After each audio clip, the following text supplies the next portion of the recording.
Hello everyone, friends.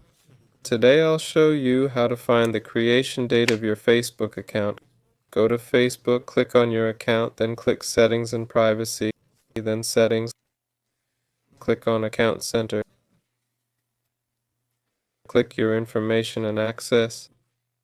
Click Export Your Information, create export to device. Select All Time here. Click Save and then click Create Start Export. Enter your password here.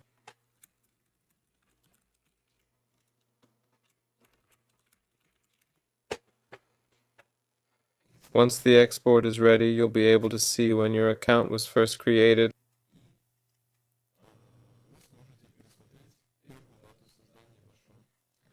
Like, subscribe to the channel. Goodbye, everyone.